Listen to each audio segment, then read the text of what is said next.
जय हिंद दोस्तों। बड़ी खबर यह है कि नूपुर शर्मा को बीजेपी ने 6 साल के लिए पार्टी से निकाल दिया है। ये दोस्तों अपने आप में बड़ी खबर है। यानी बीजेपी ने क्लियर कर दिया है कि किसी भी धर्म का अपमान जो है स्वीकार नहीं है। ये दोस्तों अपने आप में बड़ी खबर है। पूरी खबर क्या है दोस्तों मैं बताऊंगा, पर इतना समझ लीजिए कि उत्तर प्रदेश में स्पेशली कानपुर में जिस तरह की दंगों की तस्वीर आई है उसमें एक स्टेटमेंट का काफी बड़ा योगदान है। और वो स्टेटमेंट क्या है कि किस तरीके से नूपुर शर्मा ने नबी करीम सल्लल्लाहु अलैहि वसल्लम के बारे में गलत टिप्पणी करी थी। ये नूपुर शर्मा कौन है, साथ ही साथ आखिर बीजेपी ने इस पर कार्रवाई क्यों की है, इसकी वजह आप जान लीजिए। यानी एक बात तो क्लियर है, बीजेपी अब यह क्लियर करना चाहती है कि दंगों के लिए या फिर धर्म के अपमान के लिए बीजेपी पार्टी में जगह नहीं है। Point be to noted.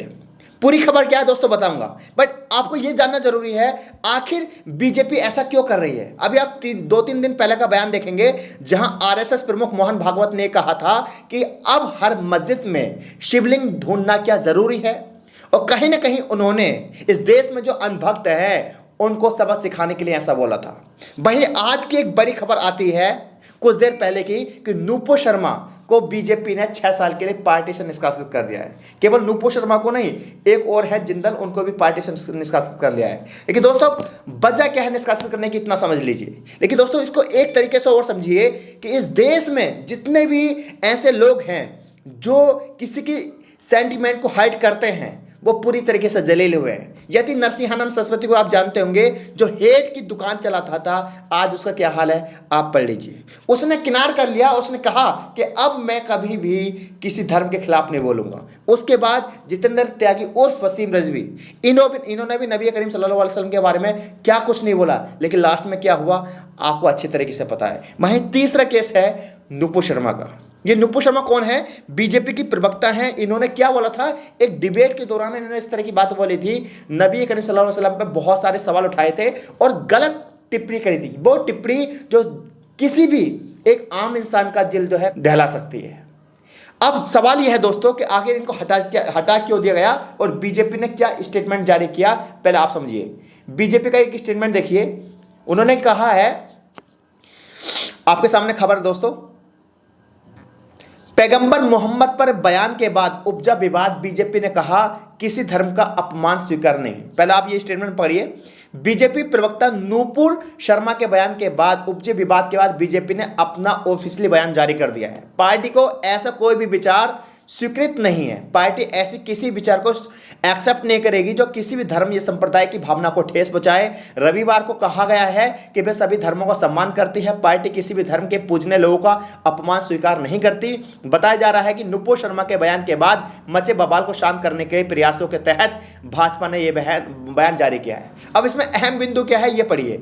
BJP महासचिव अरुण सिंह ने एक बयान जारी करके कहा कि भाजपा ने ऐसे किसी भी विचार को मानती है और ना ही उसे प्रोत्साहन देती है, ना तो इंकरेज करती है। ध्यान देने वाली बात है कि भाजपा की ओर से ये जो ऑफिशियल स्टेटमेंट आया है, इस बयान में किसी घटना या व्याख्यान का उल्लेख नहीं है। उल्लेखनीय है कि शर्मा के बयान को लेकर मुस्लिम समाज जो है रोष पर है। इस तरह का स्टेटमेंट जारी किया है। अब सवाल यह है जारी क्यों किया गया और नूपुर शर्मा पर किस तरह की कार्रवाई हुई है। ये बीबीसी की रिपोर्ट देखिए, इस रिपोर्ट में क्लियर हो जाएगा कि केवल इंडिया में नहीं, इंडिया से बाहर ऐसे बहुत सारे देश हैं जहां लगातार इस चीज को विरोध हो रहा था कि नूपुर शर्मा की अरेस्ट होनी चाहिए और इस पर कार्रवाई होनी चाहिए। नूपुर शर्मा बीजेपी से निलंबित, पैगंबर पर दिए गए बयान पर भारत, पाकिस्तान, सऊदी अरब तक इसका विरोध हुआ था। खबर दोस्तों आपके सामने है कि ये मामला जो है, ये जो विरोध था कि नूपुर शर्मा को जेल जाना चाहिए और अरेस्ट होनी चाहिए, इस पर कार्रवाई करनी चाहिए, ये मामला भारत पाकिस्तान से होते हुए सऊदी अरब पहुंच गया। और इस मामले ने इतना तूल पकड़ा कि बीजेपी ने अपने दोनों प्रवक्ता को रविवार को पार्टी की प्राथमिक सदस्य से निलंबित कर दिया, यानी पूरी तरीके से हटा दिया। सऊदी अरब में मुस्लिम वर्ग के एक बड़े तबके ने इसे पैगंबर मोहम्मद पर हमले के तौर पर देखा। हजारों की संख्या में वहां के लोग सोशल मीडिया पर अपना गुस्सा बयान कर रहे थे। साथ ही वहां के लोग भारतीय प्रधानमंत्री नरेंद्र मोदी के खिलाफ भी गुस्सा जाहिर कर रहे थे। इस पर हैशटैग चलाएगा stop insulting prophet Mohammed. Saudi Arab में नंबर 1 पर यह सोशल मीडिया पर ट्रेंड चल रहा है। अरब के लोग वहां हिंदुस्तानी सामान के बहिष्कार का भी अभियान कर रहे हैं, यानी सऊदी अरब के लोग। अब इसमें आप देखिए जो वेरीफाइड आईडी है मोहम्मद इब्राहिम काजी, इन्होंने भी इस तरह की सवाल किए हैं और बहुत सारे लोगों ने इसको ट्रेंड चलाया। दोस्तों उसके बाद क्या हुआ था, असल में क्या हुआ था कि अभी लास्ट महीने में, बीते महीने में नुपुर शर्मा ने टाइम्स नाउ के एक पैनल में हिस्सा लिया था, जिसमें उन्होंने ज्ञानवापी मस्जिद को लेकर विवाद पर बात की थी और इसी में उन्होंने नबी करीम सल्लल्लाहु अलैहि वसल्लम पर गलत टिप्पणी करी थी। वो टिप्पणी मेरे हिसाब से सबसे पहले तो डिबेट से निकाल देना चाहिए था और उस टाइम्स नाउ को ये बोलना चाहिए था कि आज के बाद आप उस डिबेट में नहीं आओगे।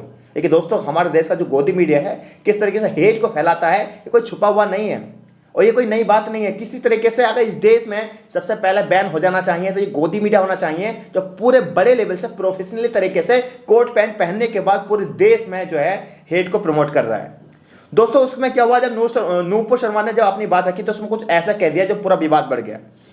उन पर आरोप लगा कि उन्होंने पैगंबर मोहम्मद पर अपमानजनक टिप्पणी की और तब उनके खिलाफ लगातार कार्रवाई की मांग भी की गई। उनके इस बयान के वीडियो को पेशे से पत्रकार और fact checking website alt news के संस्थापक मोहम्मद जुबैर ने अपने ट्विटर अकाउंट से शेयर किया और नुपुर पर पैगंबर मोहम्मद पर विवादित टिप्पणी करने का आरोप लगाया। उसके बाद इस मामले में तूल पकड़ना शुरू किया और भारत पाकिस्तान में सोशल मीडिया पर इसका बहुत विरोध हुआ।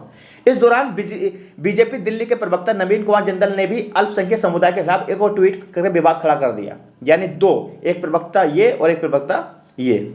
उसके बाद दोस्तों क्या हुआ कि इन दोनों बयानों की काफ़ी जो है तीखी प्रतिक्रिया मिली और सऊदी अरब में, पाकिस्तान में, स्पेशली सऊदी अरब में बहुत तेज़ी से विरोध हुआ।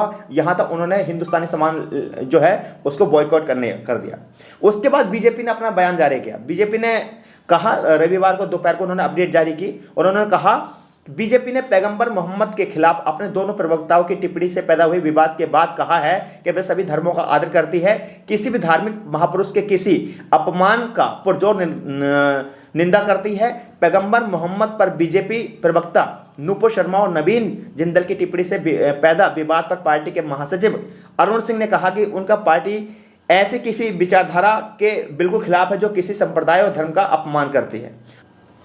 अब दोस्तों ऐसे में सऊदी अरब के जो लोग हैं वो क्या लिखते हैं, ये देखिए आप सामने।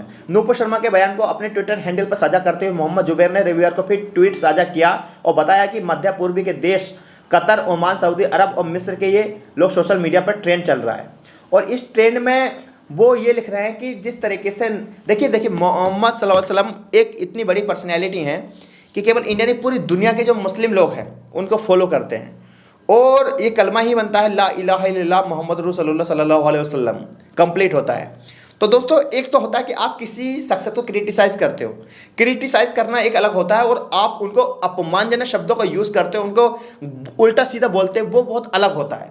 और दोस्तों मैं केवल नबी करीम सल्लल्लाहु अलैहि वसल्लम की बात नहीं कर रहा हूँ, मैं ये मानता हूँ चाहे वो गौतम बुद्ध जी हों, चाहे वो श्री राम जी हों, जितनी बड़ी पर्सनैलिटी जिन्होंने इंसानियत का पैगाम दिया इस दुनिया में, उनके बारे में इस तरह की बात होनी नहीं चाहिए। और उनके बारे में जो कोई बात कर रहा है सबसे पहले उसको सज़ा मिलनी चाहिए। ये वाकई में कानूनी दायरे में जो भी सज़ा का प्रावधान है, जो भी हमारे भारतीय कानून को सज़ा दे सकता है, उन्हें वो सज़ा मिलनी चाहिए। ये दोस्तों बड़ी खबर थी जहां नुपुर शर्मा जो है पूरी तरह से नप गई। और इस खबर पर आपकी प्रतिक्रिया है मुझे ज़रूर बताइए आप। और आप हमारे एक चैनल और है अरबाज ब्लॉग, उसको भी सब्सक्राइब कर सकते हो। मिलता हूँ नई वीडियो के साथ, तब तक के लिए जय हिंद, अपना ख्याल रखें।